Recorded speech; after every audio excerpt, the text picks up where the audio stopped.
but the INDIA, vis-a-vis some other things that are also happening on the other side of the spectrum, Prime Minister Narendra Modi is going to hold meetings in clusters of 10 different groupings of the members of parliament of the party over the Lok Sabha elections 2024.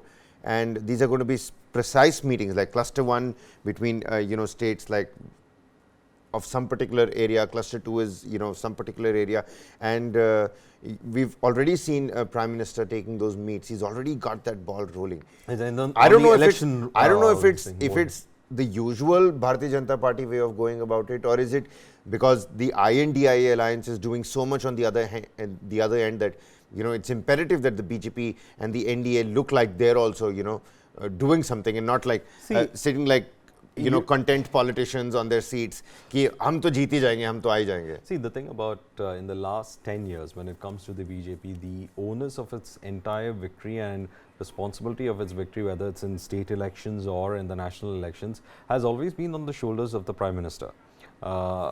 Because Prime Minister Modi has been their winning trump card, and they have used it extensively. Now, over here, when you talk about INDIA, they have their own regional leaders who have their own clout, and they can actually, bring in news by just being in their region. Unlike that, the Prime Minister over here is now probably trying to tell his regional MPs to be active on the ground, because he cannot be the only face who's going across from north to south. I mean, he will do it, of course, when it comes to the elections.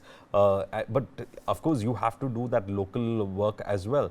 Many of the issues that we have seen is that most of them, and some of the BJP sources have also been saying, is that most of them don't understand the kind of schemes that are there for a lot of people, especially when it comes to one of the biggest accusations against the government has been about trying not to having that kind of an outreach with the middle class and the lower middle class and the poor and the rural sectors. So they've been trying to say that you promote and make them understand these are the policies that we have been, because a lot of them have no idea about it. Even in rural sectors, especially in the farming sectors, they don't understand that there are new policies and how effectively it can be used to further their lives. I mean, those kind of challenges they do feel on the ground. But at the same time, you have the INDIA leaders who have hit the ground with that opposition narrative, saying that you have been abandoned, you're orphaned, we are the only voices for you. So it is going to be a challenge, and these cluster meetings are part of that ideation to ensure that at the local level the message is in fact put in place. So it's going to be a task cut out for a lot of MPs.